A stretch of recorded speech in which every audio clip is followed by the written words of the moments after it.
Pūkstens šobrīd ir 22, 23. Tikko saņēmām ziņu no Pētera, ka viņu apzaga. You can't have shit in dzirciems. Es fucking aizgāju uz Mego. Es pieslēdzu riteni ar sajūtu, ka man kāds nogapīs tūlīt ratu. Es iznāku ārā un sēdekli nozaga.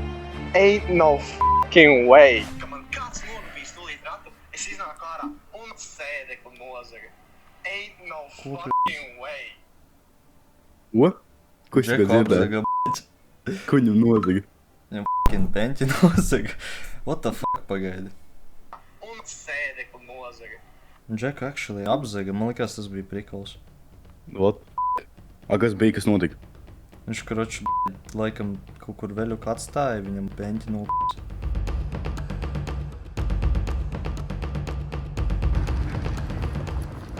Kas tad tev tur vakardien notika? Nu, long story short, vienkārši es aizgāju uz Mego, ja, pa ceļam uz mājām. Un tad, kad es iznācu ārā, pirms es iegāju Mego, es, protams, pieslēdzu riteni. Un es tad iznācu ārā un es redzu vienkārši sēdeklis nav. Vismaz es pieslēdzu riteni, tā jau visu riteni varēja aizstumt prom. Jā, tas īstenībā diezgan dīvaini. Cik tev daudz laiks ir tev uz skolu jāmācē, ne? Jo, nav sēdeklis. Bet jakši prosta beņķi noskrūvēja. Viņi ir 1 un 2, ratus jau arī vispār var ātri noskrūvēt. Tu jau viņu tieši šādi arī pieslēdzi, Jā. ne? Tas ir crazy. Viss turpmāk man pa veikaliem tagad būs jāstaigā ar peņķiem. Tu vienkārši sēdies uz šitā prikola, vai tu nesēdies Es vispār? nesēju, es vienkārši minos. Jā, ok. Kā tev vispār tagad ir doma? Tā kā... Ko taisies darīt vispār? Aptuveni. Tālāk šo daļu es īsti netaisos rādīt, tāpēc, ka Pēters ļoti gari stāstīja par savu dzīves bēdu, un tas mums bija aizkavēs.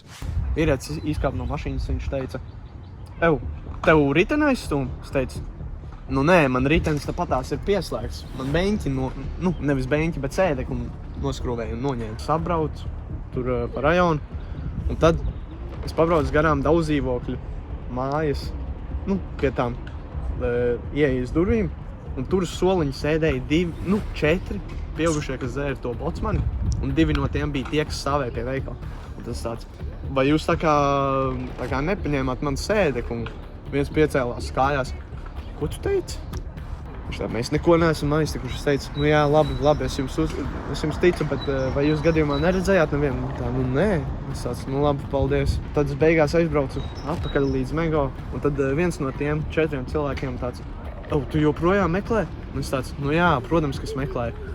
Un viņš teica, es zinu, kur ir. Un es tāds, kā jūs zinu, kā viņi izskatās? Un viņš tā, kaut kādi 12, 13 gadīgi puiši, es varu uzzvanīt kaut vai tagad, viņi var iznākt. Visu, ko es zinu, pa 15 eiro tev pārdos. Es teicu, labi, es padomāšu. Tagad, kad es pats šo dzirdēju, es domāju, ne jau Džeks, kurš tikko nopirka sev jaunu sēdekli, ne jau viņš atkal viņu pirks, iespējams jau sadauzītu no kaut kādiem 12 gadniekiem. Come on, kā vispār viņš nonāca šādā situācijā? Either way, turpinam skatīties. Laikam šovakar atkal ir jābrauc uz Mego. Pa šo laiku es jau arī paspēju ielikt video tik tā kā ar cerību, ka Zagļa atsauksies un ka mēs saņemsim kaut kādu atbalstu. Pēc pāris stundām mūs sakontaktēja viens ietekmīgs cilvēks un iedeva mums kontaktus. Bez viņa palīdzības mēs droši vien vispār nebūtu tikuši uz priekšu, tā kā liels paldies viņam.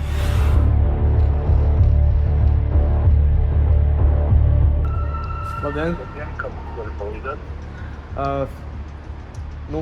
Man ir radusies problēma, ka man ir bijusi tā teikt zādzība, tā teikt sacīt aplaupīšana, un man ritenim tika nozagts sēdeklis.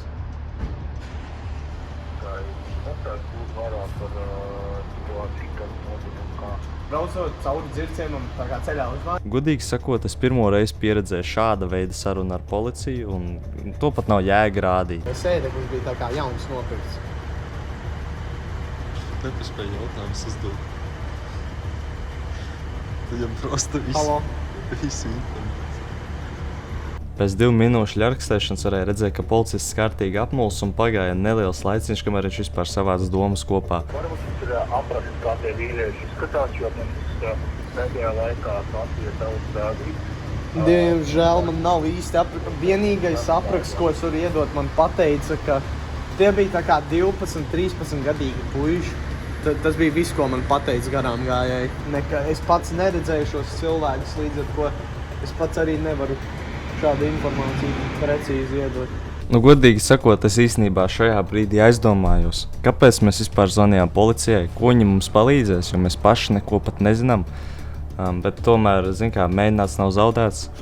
Es jums ieteiktu vērsties pie apstākļus minētajā veikalā.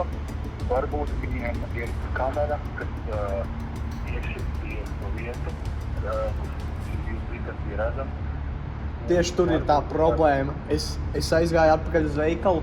Es iztaigāju perimetru ap veikalu un viņiem nebija neviena kamera ārpusē. Es iegāju parunāt ar apsargu.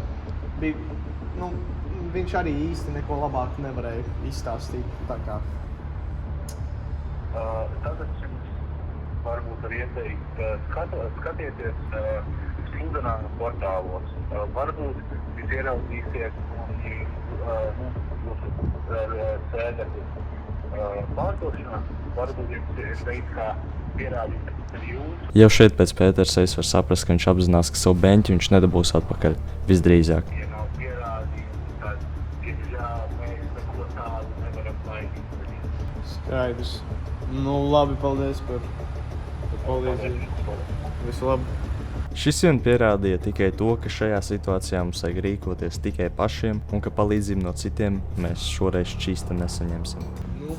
Mēs nedrīkstam ar varu. Tātad, ko mums iesākt?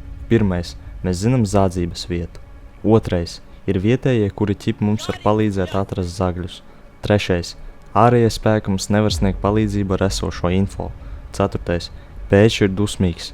Un piektais, ir jārīkojas pašiem.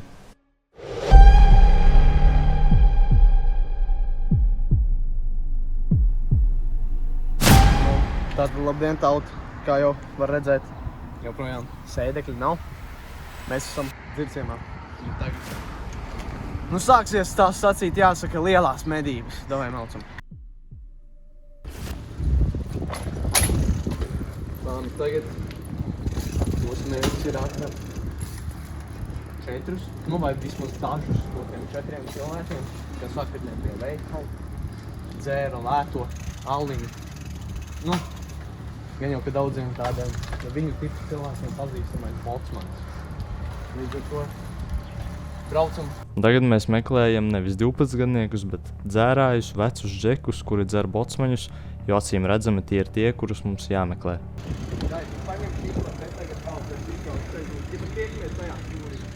Ok.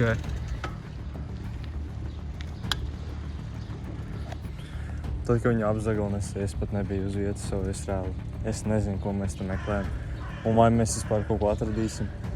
Es vispār pirmo reizi starp šajām mājām maucu. Tur ir kaut viens sīkais vēl mošs, tas mums derēs. Pa šiem rajoniem aiz Mego mēs burtiski riņķojām kādas 2 stundas. Te pašā laikā pie Mego stāvēja mūsu saucamā privātā patruļa, kur kontrolēja vai neatnāk tie džeki, kurus mums vajag atrast. Kruč mēs apbraukājām apkārt vairāk šitos te. Nekas nebija, neko neredzējām. Tam vēl bija viens cilvēks pie paša veikala skatījās. Arī neko neatrada. Kad stundu tur čiloja skatījās.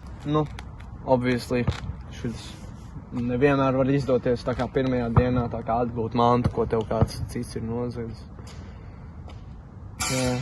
Un šajā gadījumā arī ļoti patiesas teiciens, ko taupa taupītājs, to laupa laupītājs. Izņemot, es netaupīju, es izmantoju to sēdekli, pēc stila viņa man noteikti. Ronald, tev nav ko piebilst? Arī cilvēks, kurš sakoja līdz visam procesam. Es esmu atsaliecinieks arī. Kam tieši? Tā riteņa zādzībai. Es pats neredzēju, kā man nozaga sēdekli. Nē, es redzēju video. Tas skaitās man. Nē. Jā. Tu vari identificēt cilvēkus, kas man to nozaga? Ķipēs. Kā lūdzu? 5 minutes later. Zinu, ko jociņu maziņu, ja tu man gopī sēdi. Es jokoju, es esmu labs, es tagad nekad. Pirmkārt, viņš to neizdarīja. Mēs vēl nezinām, actually. Otrkārt, Es necenšos darīt sliktu. Labais, vairo labā. LDM, šī labais Labais vairo. Kas tas? Labais vairo. Tev tā kā pings ir, bet... Labais vairo vairo. labo. Jā. Fuck, labais. Labais. So beigās mēs atradām, kurš ir zaglis. Nu, gandrīz. Atlīst viņš atzinās, so tas skaitās. Paldies, ka noskatījies šo video, uzspied like un visu šito pārējo, tāpēc, ka tas ļoti palīdz manam kanālam. Mēs esam ļoti tuvu 10 000 subiem, tāpēc uzspied subscribe un palīdzi mums augt.